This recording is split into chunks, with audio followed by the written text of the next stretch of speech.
Okay, so there's a lot going on here. First of all, I am going to be doing live human design readings on this TikTok live. So if you are on the live, live, and you want a human design reading from me, here's my Cash App and Venmo information. They are $44. And what we're going to be covering, if you want a reading, is your energy type, your authority. We're going to go over your energy type, authority, your profile, your definition, and your sun gates. So if you want a reading that goes over all of that, this is the information here. Let me know once you've paid, and then I will pull up your chart in real time and give you a reading right now for everyone to see. Also, if you have like a specific question that you want to ask, I just want to know what this particular thing in my chart means, then that is $10. So just one question is $10, and then the whole reading is $44. So that's that information. What I want to talk about, though, as we're waiting for people to get on, last live I did, I was talking about authorities, and I realized that I forgot to mention the mental authority. So mental authority is the only people who can have a mental authority are projectors. So it's a very small, specific subgroup of projectors that can have mental authorities. And what a mental authority is, you are meant to make decisions based on what is logical and what makes sense to you, right? So in our society, everybody is so obsessed with, making logical decisions, taking in all the evidence and making a decision based on the evidence. Only mental projectors are supposed to make decisions in this way. Everyone else in the world has a different authority that they're meant to follow. But if you are a mental projector, you are one of the few people in the world who are actually meant to make logical, evidence-based decisions. However, when I say logical, I don't mean logical in the sense of the larger society. I mean what is most logical to you, what is most logical for you. Because honestly, even though we don't want to go here, logic can be very subjective. What? Sorry, I got distracted. So yes, if you're a mental projector, this can also mean that you need to take time. You're not meant to make, rash, really quick decisions. You need time to really sort through the evidence. You need time to really discern what exactly is logical for me in this situation. For me right now, what seems like the most logical thing to do, right? So this is another authority where you need to give yourself time. Most of us need time to make really big decisions, and that just is what it is. Moral of the story, don't let nobody force you into making a decision. Do not let anyone rush you into making a decision. Most of the time, it's not gonna work out well for you, yeah? Okay, so another thing that I wanted to mention and talk about is in this live is having multiple authorities, because I will always talk about, your primary authority and how important it is for you to master your primary authority, which is true. However, in human design, it is possible for you to have multiple authorities. It's actually fairly common. So if you have more than one authority, you are always going to defer to your primary authority. Your primary authority gets the last word. When you're making a big decision, your primary authority is like, yes, okay, this is what we're doing. However, when you are in the processing stage, when you are, taking in information, this is when you can tap into your other authorities and get information from those other areas of your chart that will give you a more comprehensive look at the situation and at what your decision could look like as a whole, right? So this doesn't mean that you're going to have all of this, conflicting information, and it's going to be really hard for you to make decisions because you have all these different authorities that you're like, no. Most of the time, when you're living in alignment with your energy type, when you're living in alignment with your authority, all of your different authorities are going to be saying the same thing. So you don't really have to worry about, what if my spleen says something different from my sacral? Or what if my heart is saying something different from my G center or my spleen? Most of the time, if you are already living in alignment with your energy type and these other foundational areas of your chart, your authorities will pretty much be saying the same thing. So you don't have to really worry about having all this different information and not knowing what to do. If that does happen, however, you always want to remember that your primary authority has the final say. So if at any point if ever you feel confused, like there's too much information, I can't process it all, I don't know what to do, defer to your primary authority. If you are a generator and you have a sacral authority, regardless of what if your heart is saying something different than your sacral, you defer to your sacral center because that is your primary authority. Yeah. So I hope that makes sense. Let me see. Comments are doing. Eyes will light up the darkest. Oh my gosh. Thank you. Thank you. That is so sweet. Your videos have helped me understand human design. I went down the rabbit hole. Yeah. I try to emphasize in my videos how complex the system is and give like a little disclaimer. If you decide to go down this road, it's a bit of a rabbit hole. I didn't know when I first started, but by the time I realized it was too late. But I'm so glad that my videos have helped you. I really love hearing that. 1-4 generator split definition. Ooh, I love 1-3s and I love 1-4. I love anyone with a 1 in their profile. I think it's just really cool. You guys have an ability to absorb information in a way that is just amazing to me, because as a 3-5, sometimes things, it goes in one ear and out the other. But people with a 1 line in their profile are just, you're so good at really absorbing information and then being able to, use it and regurgitate it and use it to help people. That is just amazing to me. So love that for you. I'm so glad my videos have been helpful. And okay, what else? There was something else I talked about multiple authorities. Oh, something else I wanted to go over in this live is informing. Now, informing is a type of strategy, and this is your strategy if you are a manifester or if you are a manifesting generator. So the reason that informing is important is because creative flow is extremely important for you if you are a manifester or if you are a manifesting generator. Your creative flow is a really big part of your design because you're meant to be creating things and birthing things into the physical world. So what you're doing when you are informing is you're letting people know, hey, this is what I'm doing. This is my new project. This is my new endeavor that I'm jumping on.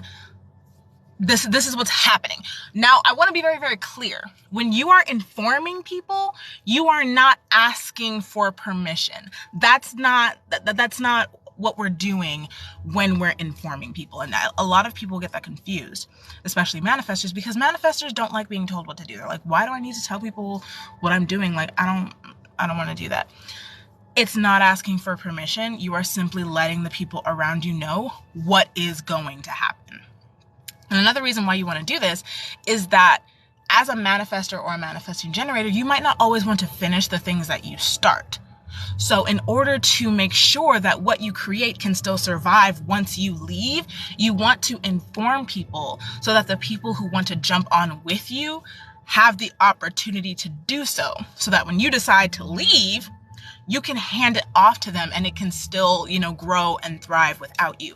But if you don't inform anyone what you're doing, they're not going to be able to jump on with you. They're not going to be able to help you.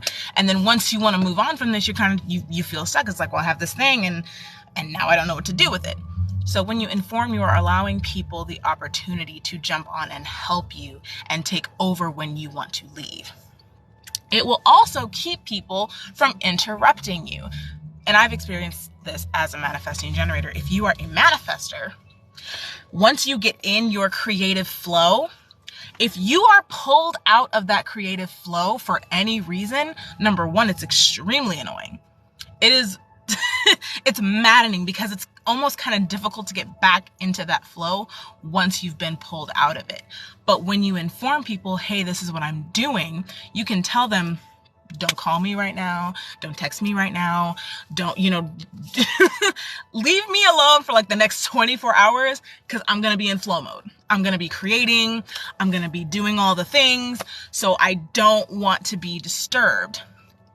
When you are informing people, you are basically creating an energetic boundary around you and your creative process. So it keeps you from being pulled out of it so you don't get frustrated when you can't get back into it. I hope that makes sense. And this doesn't have to be, mean or aggressive in any way. You can literally just say, this is what I'm doing. I'm going to be off grid for the next, however long you're going to be doing it. And make it very clear, I will not be responding to you. If you need me, write it down, leave a message, because I will not be responding. I'm going to be doing this. And that will give you the leeway that you need to just lose yourself in your creativity without having to worry that someone's going to pull you out of it. But that's why informing is so important. Number one, it's your strategy, and it's, part of your energy type, which is already a foundational piece of your design. But it keeps you accountable. It keeps your boundaries very accessible to other people. And it also keeps you from falling into this trap of not trusting yourself, of not allowing yourself to jump into the things that you're meant to be jumping into. Because once you say something to somebody, they're going to hold you to it, right? Like, oh, I thought you said you were going to be doing this, this time. What are you doing? It's like, well, yeah. So inform. That's why you have a defined throat center. If you are a manifester or a manifesting generator, you have a defined throat center. Use it. Use it. You have it for a reason. Use it. Okay. So that is informing. I also wanted to talk about the solar plexus, specifically the gates of the solar plexus. Okay, so the solar plexus houses your emotions. This is where your emotions come from. This is where you get the idea that you're either like the traditional empath who kind of like absorbs and takes in the emotions from other people. It's 11:11. Oh, it's 11:11. Make a wish.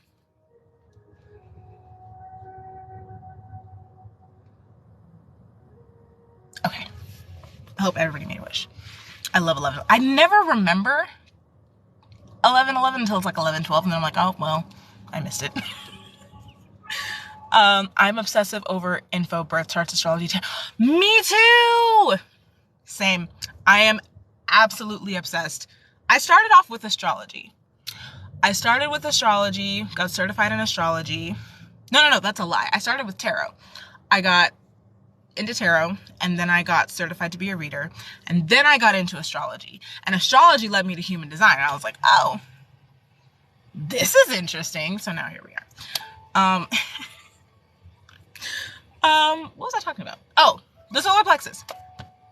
So, this is where you get the idea that you're either the traditional empath, where you take on or you feel the emotions of other people, or where you get that you're more emotional. So usually the people who have an undefined solar plexus center are called unemotional, right? Because they don't have their own emotional wave. They kind of take on the emotions of other people, of the people around them.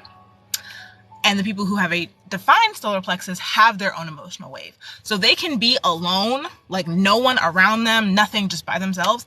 And they can have like an emotional high or an emotional low out of nowhere. For people who have undefined solar plexus centers, we don't experience that. If we're by ourselves, we're normally very emotionally neutral.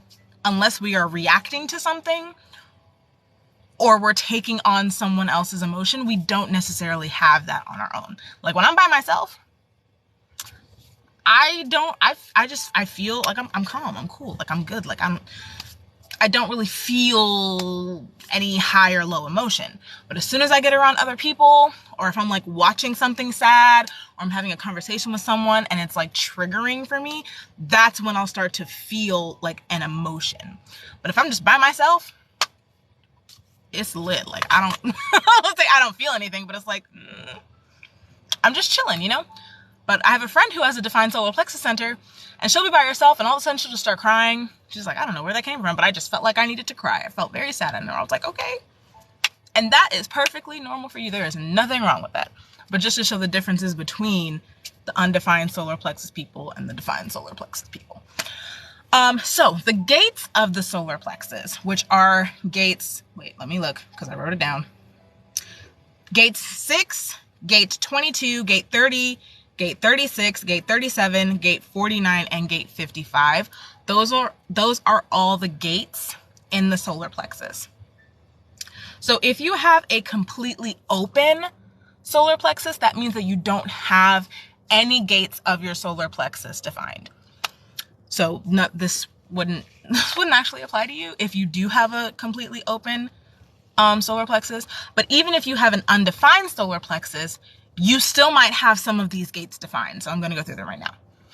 These gates all deal with, number one, how your emotions are here to help you grow, or number two, how your emotions are here to help you connect with other people. So those are how the gates of the solar plexus work, in my opinion. So gate 6 is the gate of connection and closeness. And this gate, if you have this gate defined, it means that you're easily able to create connections with other people and impact and influence the way that they feel. So you're very emotionally influential, which doesn't necessarily have to be a bad thing. Like, it's not a manipulative thing. Like, you get to, change how people feel, and no, that's not how it is. You are able to foster a connection and a closeness with other people that a lot of people don't have the ability to do. This gate gives you the ability to feel a deep, innate sense of connection with other people, regardless of what the situation is.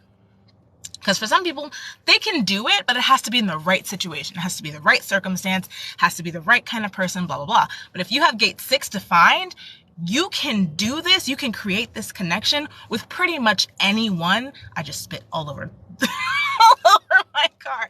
You can create this connection with pretty much anyone, anywhere, at any time. That is your superpower if you have this gate defined. Let me see, there's a lot of comments. Undefined solar plexus. Yes, same. Undefined solar plexus as well. I am emo. You're emo? Emo like emotional? I have one gate. Okay. Okay, yeah, so then this is for you. Yeah, you have that ability to, I'm emotional too. Oh, there's a lot. Okay. So we have, I'm assuming that means emotional. So we have 2 defined solar plexus people and 2 undefined, including me. Okay, love that. So you have your gate 6 defined. So that's your superpower. You are able to foster a connection and a closeness with other people because of this gate and because of it's really almost a sense of vulnerability, because you're able to share this deepness that you have within yourself with other people. And it's I say vulnerable, maybe that's not the right word to use, but I don't have gate 6 defined, but in my opinion, I feel like it'd be a very vulnerable thing for you to do, to share yourself so deeply with another person, but it works for you. Like, that's what you're meant to be doing. That's how you're meant to operate. So that's gate 6. Gate 22 is the gate of charm. So people who have gate 22 defined in their chart, you're extremely charismatic and you're very charming to other people, especially when you allow your natural charmingness, I don't think that's a word, to radiate out. And what gives you this natural charm is your ability to tap into your own emotions or the emotions of other people. So you get to kind of shape shift based on how the other people around you are behaving, or based on how your emotional wave is guiding you in that moment. So the way you speak, the way that you move, the way that you act when you're around other people, is naturally very charming because you are so deeply connected to either your own emotions or the emotions of others around you. And it gives you almost like a, what's the word? Not telepathic. Is it telepathic? It might be telepathic. Almost like a telepathic connection, either with your own emotions or the emotions of other people. And it makes you very naturally radiant. It makes people are very drawn to you because of this. And also, I will say, the people who have gate 22 defined in their charts are usually the people who get called out for like being flirts or like flirting with everyone. It's not that you're a flirt or you just like flirting with all the people. You're just naturally very charming. You're naturally very charismatic. So when you speak, when you move, when you're doing things, it feels like you're coming off as flirting, but you're not. You're literally just existing in your skin, doing what you do. And people are like, oh, you're such a flirt. And it's like, I'm not though. I'm really not.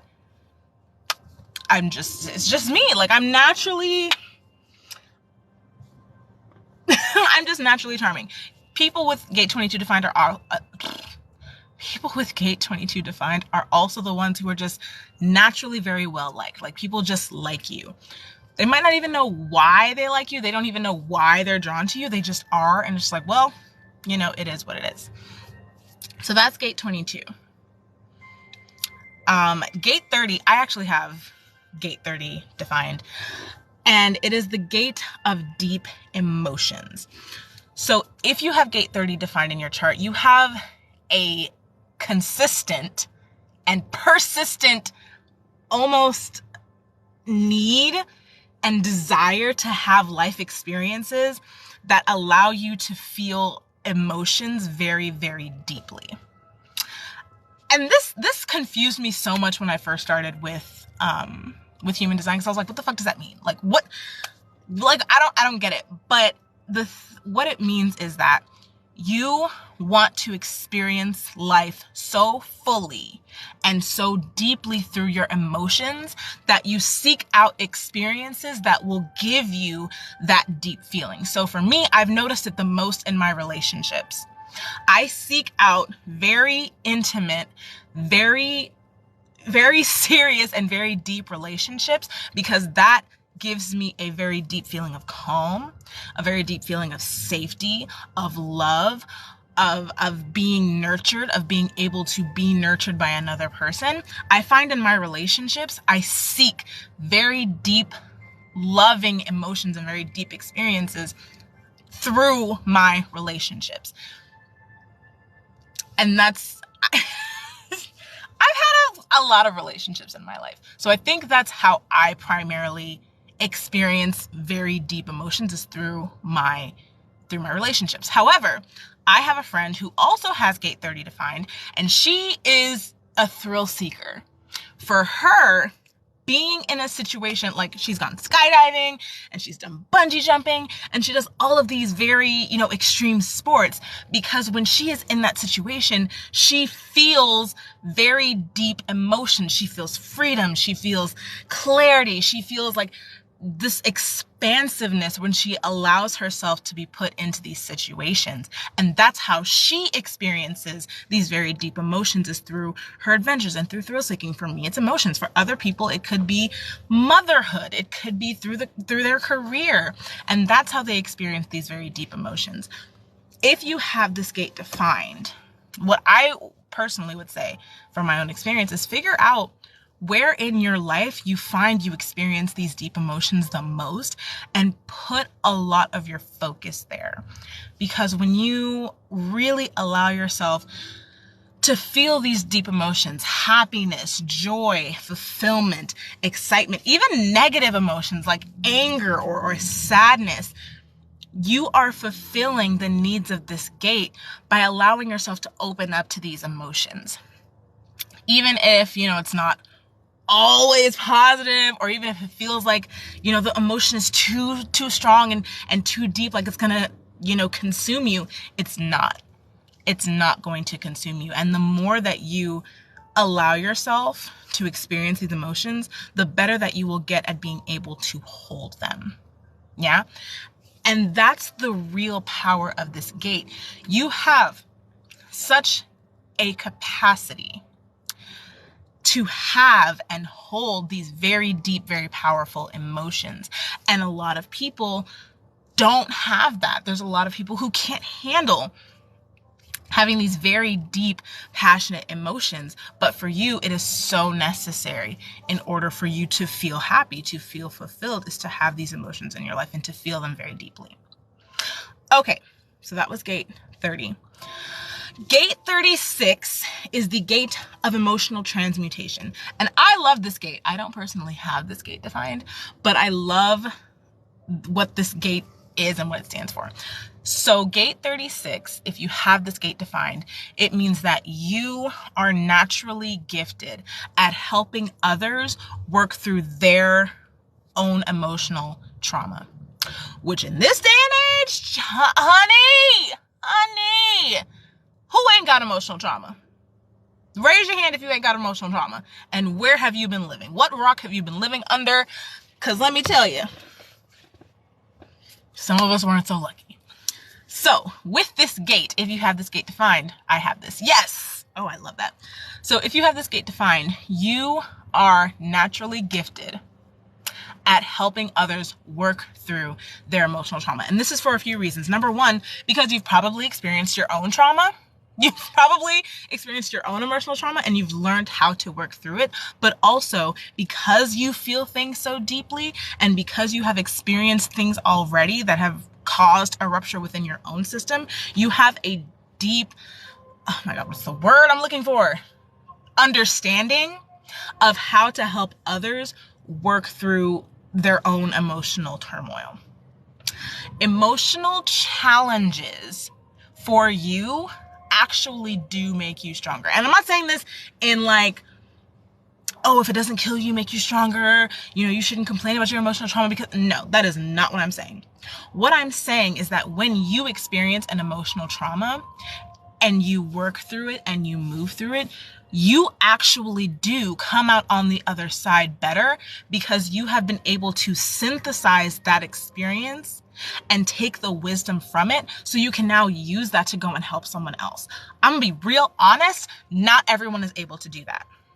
Not everyone is able to go through an emotionally traumatic situation, come out the other side and have the wisdom and the ability to guide others through it. Not everyone can do that. I'm sorry.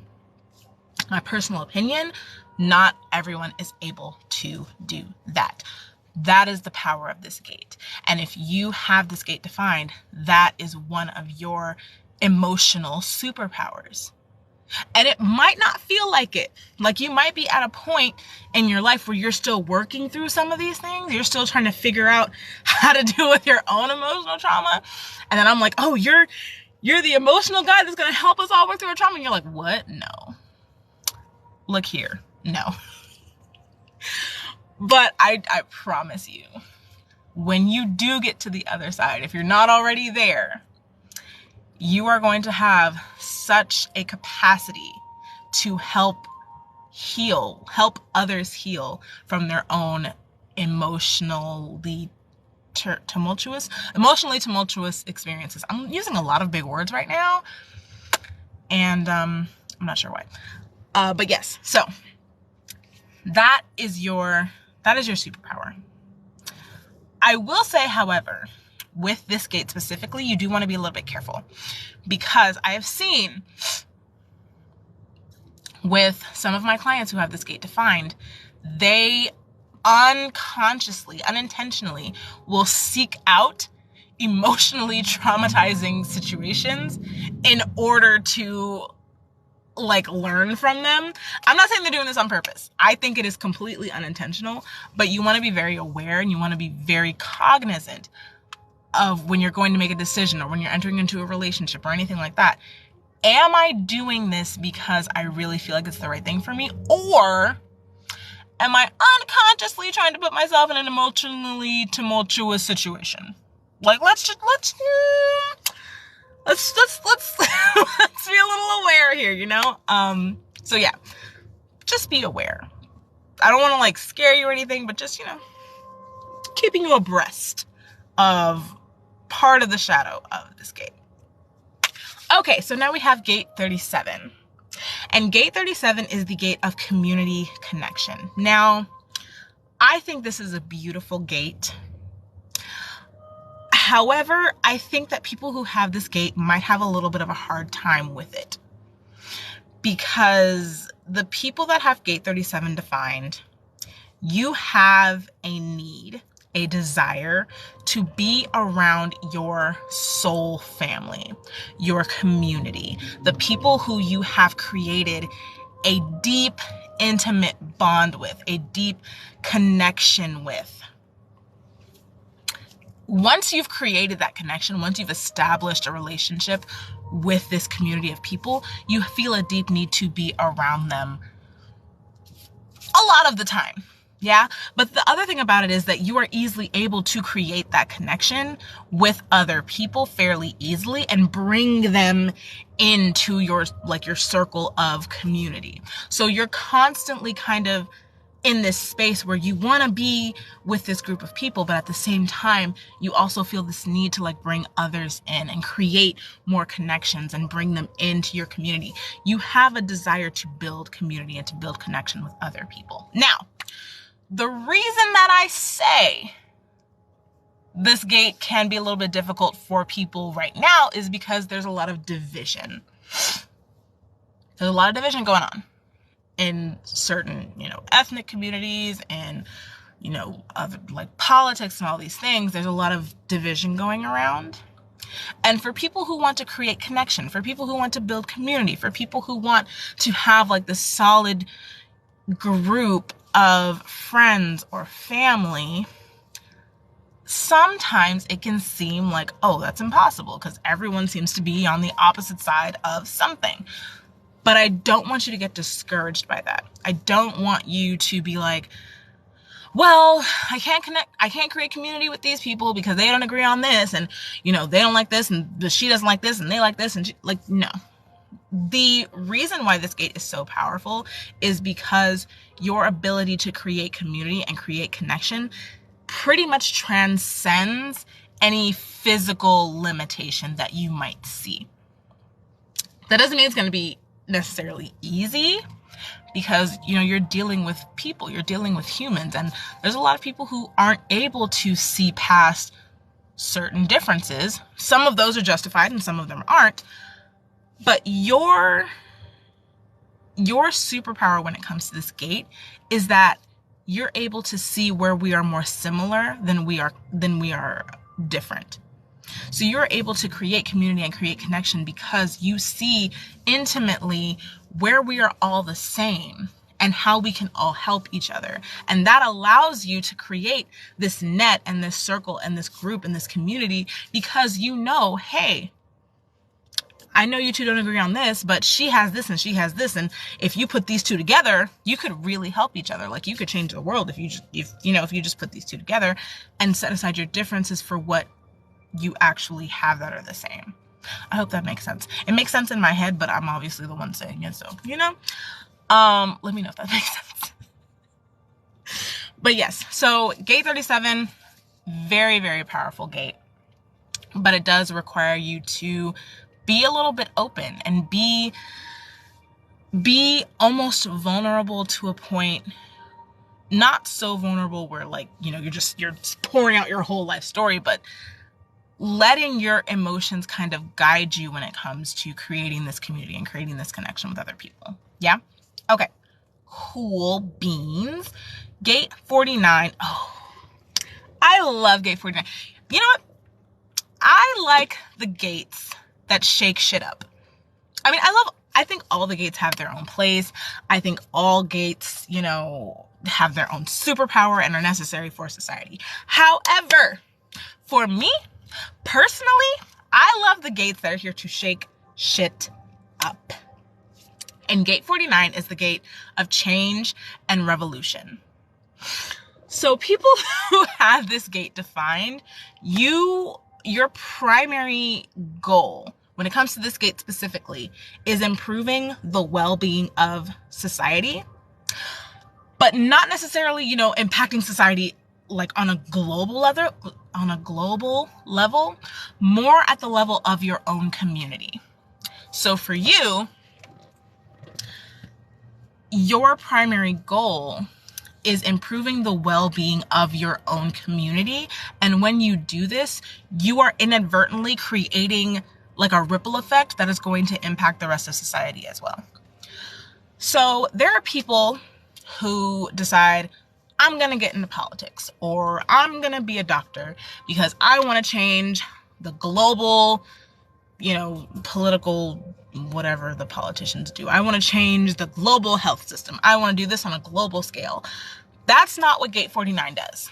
Gate 49 is, I want to create change, but I want to create change on the micro level.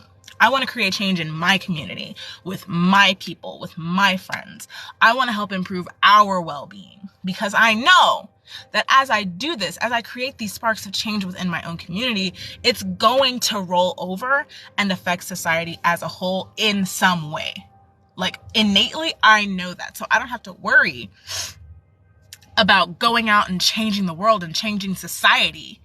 I get to just focus on me, on home, on family right here. And I know that it's going to eventually ripple and create a larger change on a global scale, but I don't have to worry about that. So when it comes to helping the well-being of your own community, you get to decide, okay, how do I want to do that? Do I want to do it on an emotional level? That's me too. Okay. So yeah, you get to decide, do I want to do this on an emotional level? Do I want to do this on a spiritual level? Do I want to do this on a physical level, mental level? Like what change do I want to create in my community right now? And how can I go about doing that? So really, you have free reign when it comes to this. I know a lot of people, I've actually heard multiple people say it to me this week, I don't know how I'm going to change the world. I don't know how I'm going to create like a big enough change. No, I'm just one person, blah, blah, blah. It's the people with this gate defined that are going to create the biggest change, in my opinion, because they're working on a smaller scale. But not really, when you think about it, nothing is small because everything is connected. So if you change something over here, you're going to change something over here as well. It has to. There's nothing that is independent of anything else. And the people who have this gate defined know that. You have an innate knowledge that if you fix something over here, it's going to affect something over there. So you really get to allow yourself to play and just discover, what change do I want to create today and how can I begin to facilitate that? I don't have to worry about anything else but my own community, my own group of people. Yeah. Yes, I love, like I said, I love gates that shake shit up, because why not? Why would we stay, this is gonna be a bit of a rant, why stay in a system that isn't working rather than change it? Like, I don't get that, So that's just my thing though. Okay, so gate 55 is the gate of emotional fulfillment. I actually have this gate defined as well. And this gate is basically that you have the ability, regardless of the situation, regardless of what's going on around you, you have the ability to find emotional fulfillment, which in turn allows you to call in more emotional fulfillment. Let me explain, because like I said, just like gate 30, it didn't make a whole lot of sense to me when I first found out about it, when I first got into human design. Like, what the fuck does this mean? So, we experience things as humans. We experience things, yeah? And those things trigger emotions within us. Some things trigger positive emotions. Some things trigger more negative emotions. What this gate is saying is that regardless of the experience, regardless of the emotion that you are feeling right now, you are able to find fulfillment in any emotion if you have this gate defined. So what that looks like is, say if I'm in a situation and it's making me feel happy. Let's say I'm feeling happy, I'm feeling excited, everything is good. The fulfillment that I can find in this emotion could be peace. It could be, now I've discovered okay, this works, so now I get to do more of this, which will call in more feelings of peace and happiness and excitement. Because now I know what works. Now I know now I know what to do in order to keep feeling the way that I'm feeling. Because it worked one time, chances are it's going to work again and again and again. Yeah? So now say that I'm in a situation where I don't feel good. Let's say I'm feeling sad, or I'm feeling, I'm not feeling fulfilled with the work that I'm doing. The fulfillment, or let's say the lesson that I could find from that particular emotion is, now I know what doesn't work. Now I can look into the situation, okay, be like, now I can look into the situation and be like, okay, what worked here and what didn't work here? How did I get to this situation? And what can I tweak for the next time that I try this so that I don't get this same result? In each situation, even though the emotion was different, there was still information, there was still knowledge to be extracted that could be used for, other times, that can be used for other situations. That is the power of this gate. Regardless of the emotion, regardless of the situation, you are able to extract the knowledge necessary to make you feel like the emotion that you are feeling right now was worth it. Like, I'm feeling sad right now, but I got information from this sadness that I can use to propel me forward. So it's not like I was just being sad for no reason. No, I've learned from the sadness and now I can move forward. To me, that is what the power of this gate is. Regardless of the situation, regardless of the emotion, you will always come out on the other side better than you were before. And I'm going to say again, not everyone, especially in our, society today, not everyone is able to do that. Not everyone is able to go through a deeply painful experience and come out on the other side with knowledge, with wisdom, with guidance. And that's okay. Not everyone has to, because for the people who do, they get to go out and spread that knowledge. They get to go out and guide other people to the other side based on the knowledge that they have extracted from getting to the other side themselves. Let me know if this is making sense, because like I said, sometimes I'll just be talking and it makes sense to me, but it might not make sense to everybody else. So those are the gates of the solar plexus. Now, when it comes to utilizing the gates of the solar plexus, number one, you want to make sure that you are first living in alignment with your energy type and your authority. I say this all the time. This is the hill that I will die on. If you really want to live in alignment with your human design, mastering your energy type and your authority is number one on the list. That has to be your first priority. That is 90% of your design. That is your foundation. If you are not coming into alignment with your energy type and your authority first, all the other pieces aren't going to have a stable place to stand on, to grow from. So that has to be your first priority. Now, if you are living in alignment with your energy type and authority, first of all, kudos to you. Secondly, you want to make sure that you are regularly tapping into your solar plexus, whether it is undefined or defined. If you have an undefined solar plexus, you want to make sure that you are regularly, I would say daily at the least, especially if you're working with other people like all the time, you want to make sure that you are releasing any energies and any emotions that do not belong to you, because that is going to block you up. It's going to make you feel congested, emotionally congested, which is not going to let all the energy move through. Yeah. If you have a defined solar plexus, you want to make sure that you are tracking your emotional waves. You want to make sure that you know when you are at an emotional high, when you are at an emotional low, and when you are at emotionally neutral.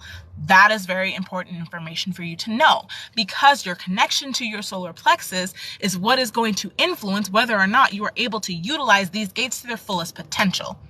That was a mouthful.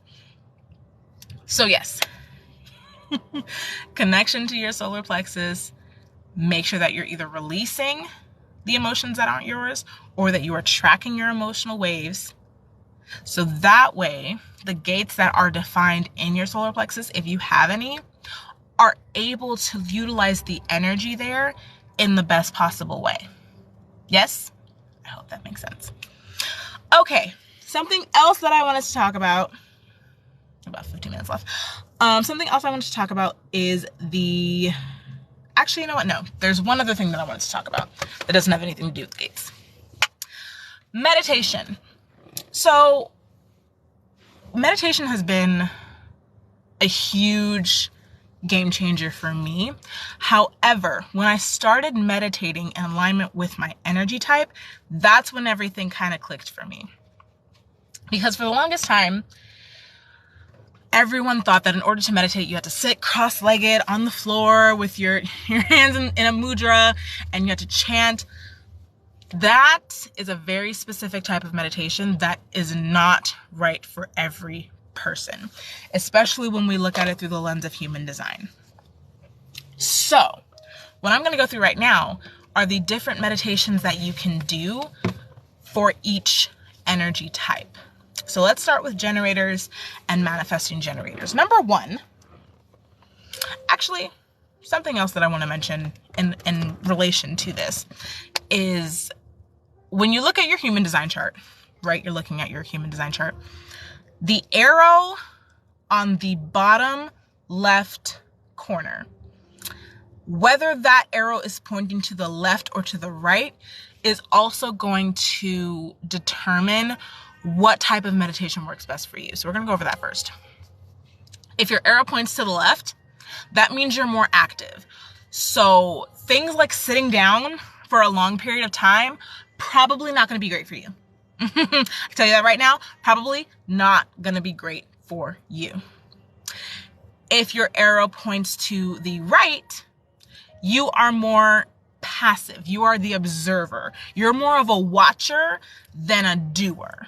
Even if you are a generator or a manifesting generator, you are still more of a watcher than a doer. So things that involve sitting down may work better for you than someone whose arrow points to the left. So I would say if your arrow points to the left, like mine does, things like walking meditations where you are able to keep your eyes open. Like for me, I like to count, like I'll sit on the sidewalk or I'll sit in my car and I'll just kind of like watch the cars as they pass by. Or if you're in a car with someone and they're driving and you're looking out the window, I'll like count the lines as we pass by them in the car. That is still a form of meditation, but you're not sitting there with your eyes closed, not doing anything. Because for me as an active person, I will do a normal sitting down meditation sometimes, but it's like 5 minutes. It's like 5 minutes, if that. But I can do a walking meditation for a good 45, 60 minutes. Mine is to the right, but I can't do normal meditation. It's too much. Yeah. Even for people who, are more passive, the sitting down just might not work. And it's a combination of things. Yeah. So no one person is going to be the same. It really just depends on what works better for you. If your arrow points to the right, you may be able to do normal meditation, but at the same time, you might not. You might have to actually be doing something with your meditation. So for people who, the arrow points to the right, you can observe they might like people watching. Like they'll go to the mall. My sister does this actually. She'll go to the mall and she will sit at a table and she'll have tea or whatever. And she'll just watch people. She will literally just sit there and people watch. And that is her meditation. She enjoys just watching people live their lives, observing them as they go about their daily routine or whatever. That is very calming for her. That is very relaxing for her. That is her meditation. So she's not getting up and doing things, but she is being very active in terms of watching people, in terms of watching their mannerisms, watching what they're doing, how they interact with other people. She's an observer. That is what works best for her. She also she leans more towards a mindfulness type thing. So she'll meditate while she's washing the dishes. She's very, very present as she washes her dishes, as she's doing her hair, as she's doing her daughter's hair. For her, being an observer, that works better. Now, we can get to the energy types. So, for generators and manifesting generators, I would say a more active meditation is probably going to work better for you. So, something like a mindfulness walk, or something like doing a mindful activity, eating, drinking, washing dishes, doing your hair, in the shower. When's the last time you had a mindful shower? Because I know I hop in, do my little scrub, maybe wash my hair, and I'm jumping out, you know? But really take the time and be mindful of what you're doing. Yeah? Those are options for manifesting generator. Generators and manifesting generators, I always say something active, something where your body is moving, something where you're doing things with your hands. Because if you are just sitting down, for me anyway, if you're just sitting down trying to keep your eyes closed and just, traditional way of meditation, it may work for you. Then again, it may not. So it's really, it's trial and error, figuring out what works. If you are a reflector or a projector, I will recommend this until the day I leave this earth. For you, I always recommend some kind of energy clearing meditation. Because reflectors especially, but also projectors, you take on other people's energy so often and so frequently. It is important for you to constantly and consistently release all of the energy that is not yours. And you can do this through meditation. You can visualize the energy leaving your body. You can do this in the shower and visualize the shower, like the water from the shower, washing away all the energy that isn't yours. You can visualize a white light purifying you and burning away any energy that isn't yours. Energy clearing meditations are so important and so effective for you if you are a reflector or if you are a projector. Now, if you are a manifester or even like a manifesting generator, I'll put you two together again.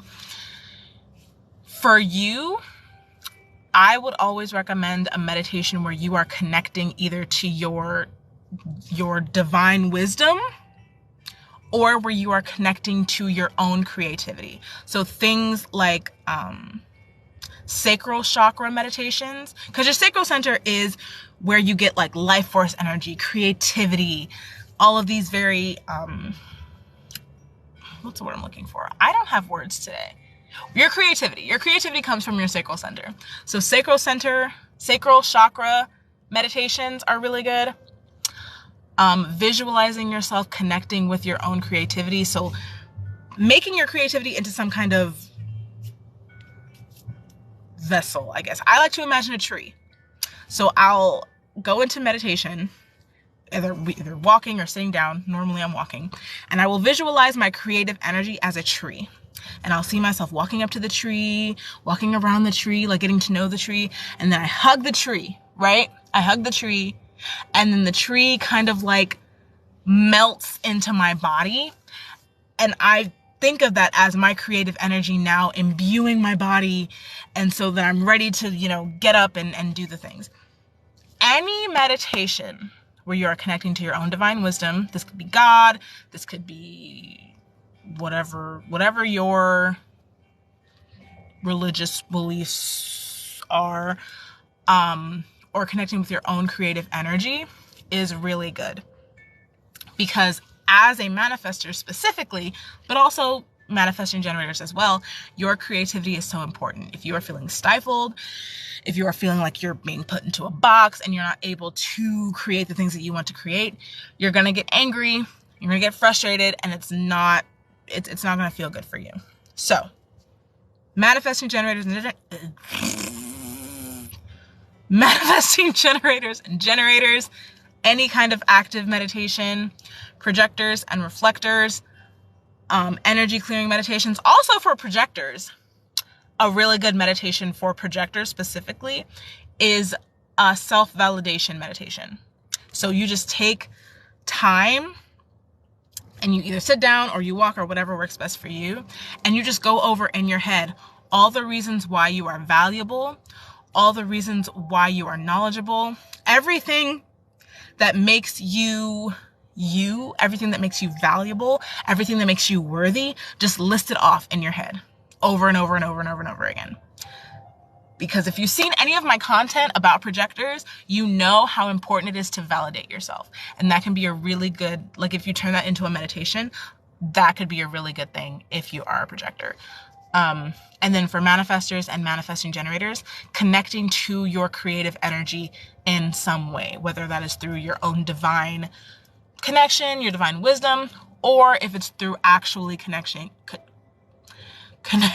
with your creative energy. Okay. Same. Running with music and a shower after. So yes, I don't run, but I'll tear a walk up. I will walk for sure. I want to run, but it makes me so tired. It makes me so tired. I like the other meditation types better than the generator one. Try it all. Try it all. And that's another thing. This is another rant. The things that I say, first, it's important to understand that human design is an interpretation. The way that I say it, any reader that you find on TikTok or YouTube or Instagram, everything that we're doing is simply interpreting what we see, what we've learned through our own experiences. So if I say something and it doesn't resonate for you and you're like, I want to try this instead, try it. Try everything. I do not want for people to see human design as a limiting system, because it's not, number one, but also number two, nothing can limit you. You are absolutely limitless. So nothing that I say is absolute. Nothing that I say is law. Try it all. Try everything. And whatever works, whatever resonates, whatever sticks, that's what you do. That's it. Like, I never want people to think that just because I say something like, well, I can't do it. Absolutely not. Absolutely. I give you full permission to not listen to me whenever you feel like you don't want to listen to me. If at any point you're like, this bitch is crazy, I give you full permission to do exactly the opposite of what I said. Because what's the worst that could happen? You're like, oh, well, that didn't work. Time to try something else. That's literally, that is the worst that can happen. So I always tell my clients, try everything. I can give suggestions. I can give my own interpretations. I can tell you what I think, what I believe, what I've learned. But at the end of the day, you are you. Your body is yours. Your design is just, it's a blueprint. But there's so many other things in the middle that's you. And the best part, what I believe human design is at its core, is not like a roadmap to be followed. It's simply a way to develop deeper senses of awareness. It's a way of discovery. But it's not like, this is the plan, this is who you are, and that's all. Like, no. It's just the blueprint. It's just the skeleton. It's the walls of the house, but it's not the inside. It's not the decor. It's not the energy of the home. That's you. It's got real deep. Okay. I'm curious about the concept of personal channels connecting with other people's channels, defined centers. Curious about the concept of personal channels. What is going on with my sinuses today? Lord, okay. I'm curious about the concept of personal channels connecting with other people's channels, defined centers. Do you mean like when, good Lord. Do you mean like when, like if you're around other people and how their chart kind of overlaps with yours? I think that's what you're saying, but I don't want to assume, because clearly I'm not doing real great with my words today. So I feel like I should just, clarify before I jump into my interpretation.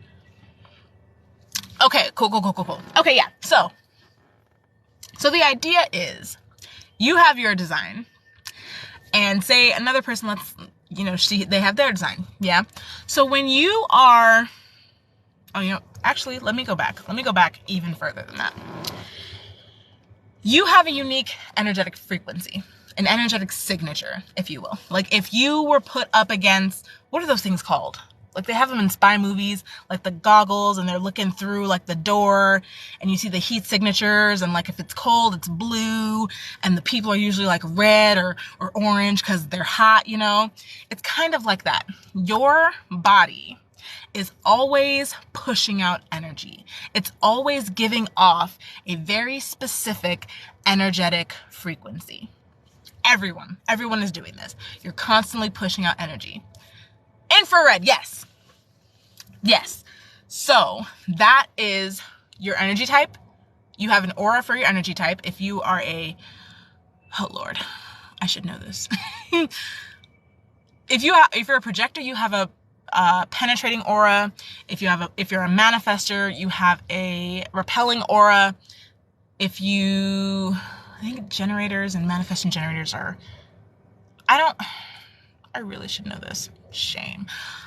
Basically, each energy type has their own aura. That is constantly being pushed out. Your authority is always determined by your defined centers. You're always pushing out energy from your defined centers. Your profile has its own aura. That's always pushing out. Wherever you are defined, is where you're pushing out energy. Your energy type is pushing out your aura, and your authority is pushing out your aura, right? Everyone is doing this. So, and where you are undefined, you are taking in. You're like a vacuum. You kind of suck in energy from your undefined centers. Okay? And everyone is doing this. So when you are near someone, you're pushing out energy from your defined centers and sucking in energy from your undefined centers, and they're pushing out energy from their defined centers and sucking in energy from their undefined centers. When you come close enough together, those energetic frequencies are going to overlap. So now where they're defined, you're taking in, and where you're defined, they're taking in. So now in your system, which is always pushing out energy, you now got this new influx of energy that's coming from this other person. So if you are someone who doesn't have a defined sacral center, and you're being a vacuum from your sacral center because it's undefined, when you get around sacral center energy, you're going to start sucking up that specific energetic frequency because you don't have it. And you're just taking it in. So that's kind of how I see it in my head. Like we're kind of pushing and pulling. We're pushing where we're defined and pulling where we're undefined. Because we're always, all of us, every human is constantly pushing, and we're also constantly pulling. So whenever we get around someone, we're pushing and we're pulling. And those energies that they have that we don't have are going to complete the areas of our chart where we are undefined. And that's where you get into like, compatibility readings and charts and things like that. Because when you get around another person, you are automatically going to be affected by their energy frequency depending on where you are undefined. Does that make sense? I feel like that was a really long explanation for a very simple question. I feel like there's something else that I can say about this to make it not so confusing.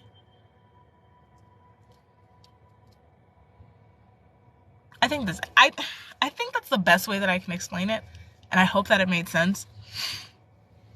Because like I can see it in my head, but then when the words come out, clearly I'm having an issue with words today.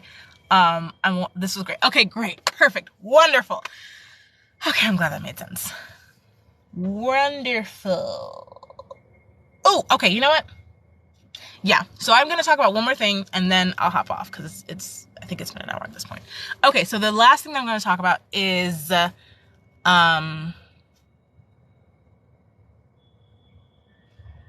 just wrote it down. Oh, definitions. So the difference between the definitions, right?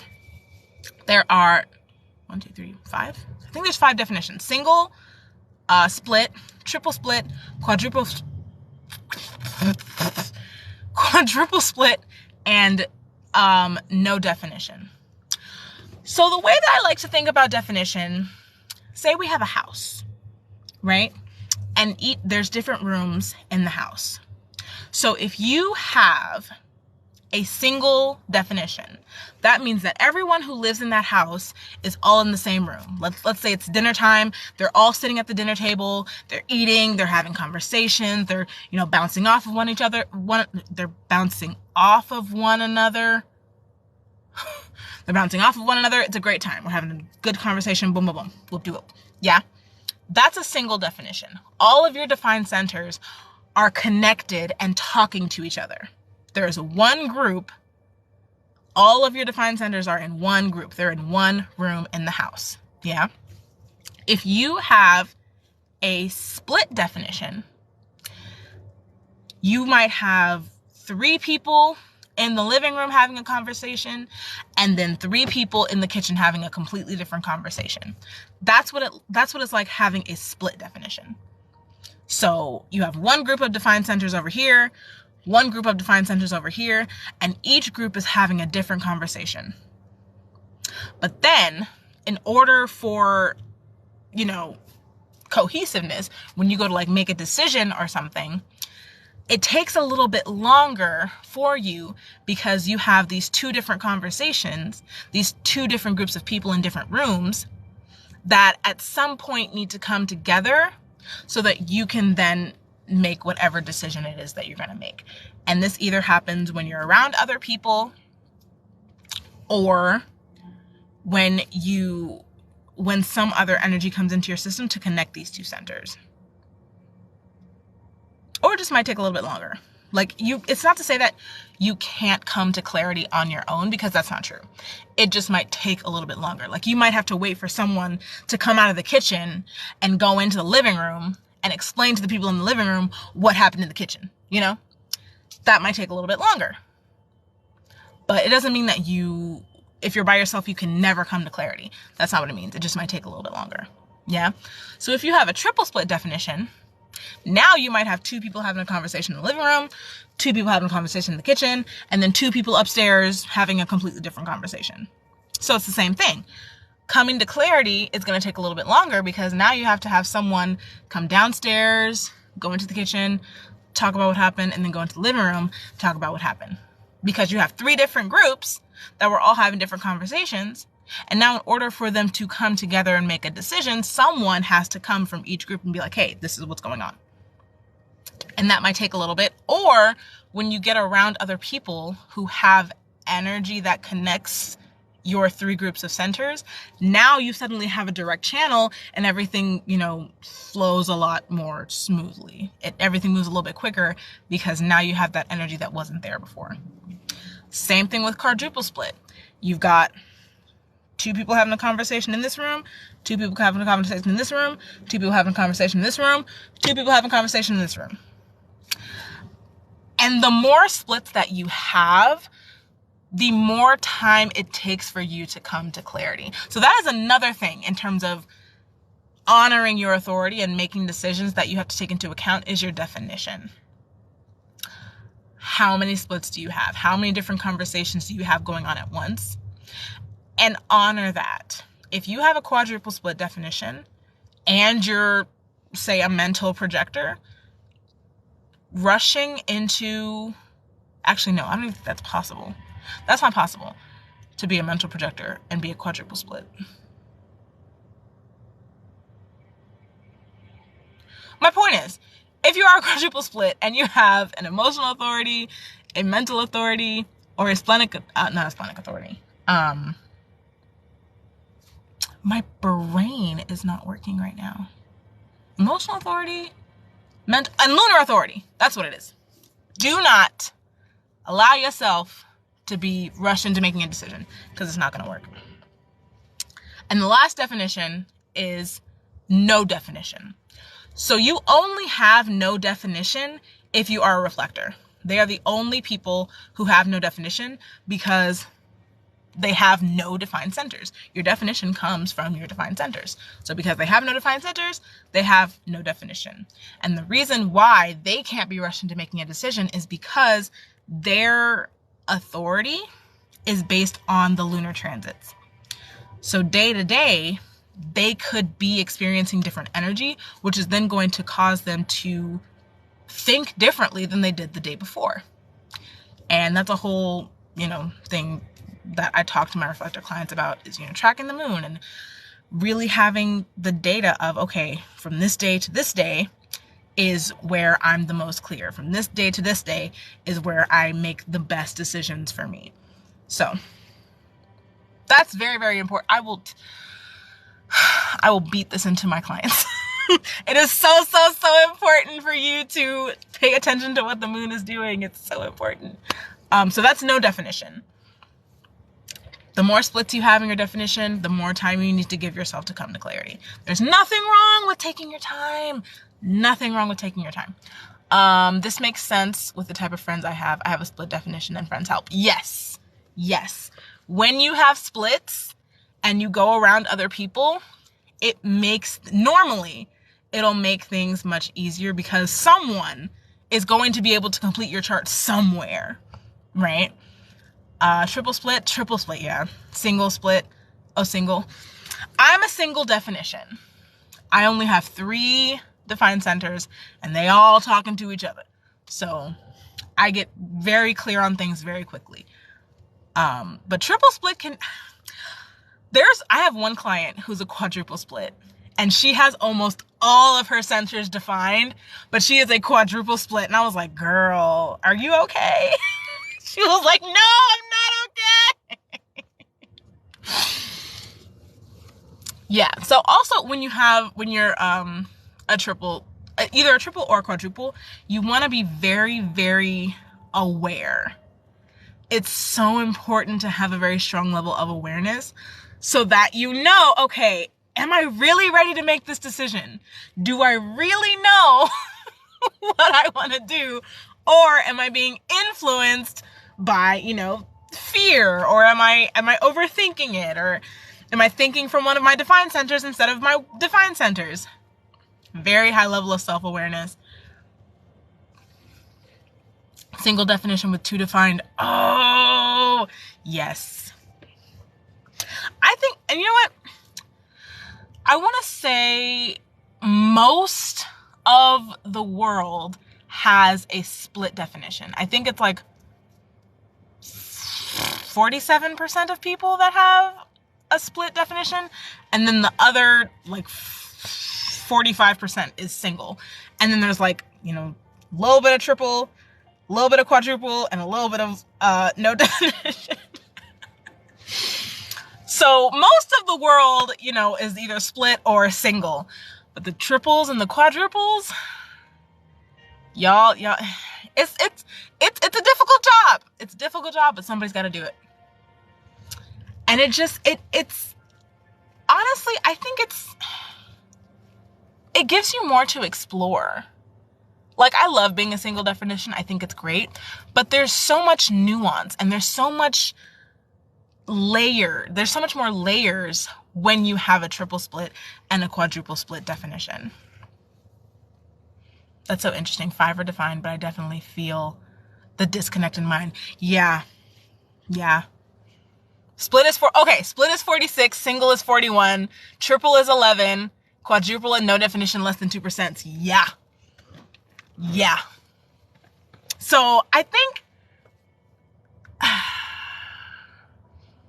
just happened to be looking at that page. That's crazy. Wow. Thank you, Tangi, for clarifying that for me. I knew it was 40 something, but and it's discovery, honestly. Because if you have a triple split or a quadruple split, you get to kind of discover who are the people that help you bridge those gaps. And then what's really interesting when you learn about this is that you start to notice the people in your life that make it more difficult for you to tap into your own wisdom. Because like when I'm with this person, I feel so clear and everything kind of just falls into place for me. And then when I get around this person, it's like, something just ain't right. Like something just don't sit right, like in my spirit. Like I don't know what it is, but like something about you. I don't know. And you get to kind of start making these connections. It's great. I would assume it's great because like I said, I have a single, so I remember. But I do have clients who are like, I've had to cut ties with certain people because once I started learning about this, I kind of started to notice I get around you and I don't feel too hot. I don't feel good. So,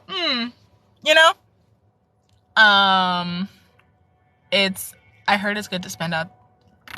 Why can't I speak today? What are words? I heard it's good to spend time outside around people, even if you don't talk to them. Yes. Yeah. Because you don't have to be talking to someone or interacting with someone in order to feel their energy. Because like I said, we're always pushing energy out. And we can't control like how far, like we can't be like, I'm gonna push my energy out like a 6-foot radius in front of me and that's it. Like, no, I can't do that. I don't think. Maybe, other people. I haven't quite figured out how to do that yet. But yeah, even just being in the same room as someone, even if they're like across the room, you'll feel that bridge in your chart. And you might not even know why. Am I a Gemini? I am not. But listen. Okay. I'm a Virgo sun and a Virgo rising with a Sagittarius moon. However, my Earth, at the moment I was born, the Earth was in Gemini. The Earth was in Gemini the moment I was born. So, I don't know. Happy birthday. How'd you know it was my birthday? Oh, because I said I was a Virgo. Yes. My birthday is Thursday. I will be 29 years old on Thursday. Thank you. I completely forgot about that, actually. Thank you. Definitely when I feel stuck and bad, I change rooms and I feel more clear. Yeah. Mm-hmm. I think that's also, like I mentioned, my sister who goes to the mall and she just kind of watches people. She's a reflector. So she's like, I go to the mall and I feel so full. I'm like, well, yeah. I get it. We're cousins. We're cousins? Oh, Virgo rising. Hey, happy birthday. Thank you. I hermit a lot, so. I love two lines. Because two lines, you're so wise. But it's so funny because people ask like, how do you know this? Like, I don't know. I just know it. Why do you need to know why I know what I know? I just know. Okay, just take it or leave it. I don't know what you want from me. It's just I love it. I love it so much. I have like 3 6'2" friends and they're just like, could you not ask me why I know what I know? Just trust that I know what I know. Like, I'm just like, okay, you're right. Happy early birthday. Thank you. Cancer, Sun, Taurus, Moon, Sagittarius. Ooh, Sagittarius rising. I love Sagittarius. Honestly, I love fire signs. I don't know if that's a Virgo thing, but I definitely enjoy fire signs. Also Virgo rising. Yes, there's 4 Virgo risings in this live. I'm here for it. What was I talking about? I don't remember. It'll come back. Maybe. Who knows? Gang, gang, period. I'm excited. Okay, so yes. If you have splits, being outside, being around other people, definition, thank you. Being around other people, also putting yourself in different environments would also be helpful, because I find with a lot of my clients, they'll be like, I get so bored being around the same people all the time. Like, I want to switch it up. I'm like, well, then switch it up. You know, you don't always, I feel like we do this a lot. When we find what works, we want to just stick to that thing because we know it works. And it's like, well, try something new, switch it up, meet some new people, go to a different mall, go to a park that you've never been to before, safely. Of course, now we don't want to go to places that we don't know that may not be safe. So we want to make sure we're being safe when we're exploring. Now, listen. But yeah, if you're feeling like bored or like stagnant, switch it up. Try something new. Try everything. I think that's the theme of the day, is just try everything. Let's see what works. I'm a 2-4, and asking how I know things sends me every time. I can't explain, and you don't have to. That's hilarious that you brought that up, because my cousin has a daughter who is a splenic projector, but her mother is a mental projector. So she thinks and sees things very logically, and her daughter's just like, this doesn't feel right. It doesn't feel right. And she's like, why doesn't it feel right? She's like, I don't know why. It just don't feel right. What? I can't explain to you why it doesn't feel right. I just know it don't feel right. So I think it's really liberating to remember that you don't have to explain anything to anyone, especially if you have a 2-line, if you have a defined spleen center. You don't have to explain anything. Most of the time, you're not going to be able to. So that is perfectly fine. I can't really relate to be honest. That's fair. That is fair. Okay, so that is all that I had for today. I hope that this was helpful for you. I hope that you enjoyed 2-5. Oh! Okay, so I thought I was done, but here we are. I'm a 5-line, so I'm a little bit biased.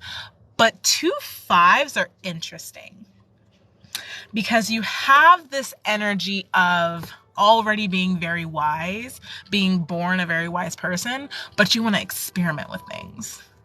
Like the trial and error. I mean, no, I'm sorry. Scratch that. That's not what I meant. Problem solving. People will project their problems onto you because they feel like you can solve their problem. But then when you help them solve their problem, they want to know how you knew what you knew. And it's like, I don't know how I know. You just came to me because you knew I could solve your problem. And now you're questioning me? What is this? What is this? And I have a friend who's a 2-5, and he's like, I hate it. Like, I want to help people, but I hate it when they ask me, like, how I was able to help them. Does it matter? Like, I gave you the information. Why are we having this conversation? You're either going to take my advice or you're not. And I think he gets so upset all the time, because without fail, people want to know, like, oh my God, this is so great. How did you know? It doesn't matter. It doesn't matter. I just know. Take it or leave it. The conflict might be ripe when she gets older. Those of us with projector moms need a support group. Yes, I agree, because projectors are wonderful parents. I truly believe that projectors make wonderful parents, but they're so efficient, it almost gets, what's the word I'm looking for? It almost becomes unhelpful to a point, because they're so efficient and they want to fix things, and it's just like, there's nothing to fix. There's nothing to fix. It's just, it just is what it is. I have a generator mother, so unfortunately I cannot relate, but I live vicariously through my cousin. But yes, so I hope this was helpful. Thank you all so much for hanging out with me. I will probably be back tomorrow. We'll see. And I hope you have a wonderful day, and I will see you all in my next live.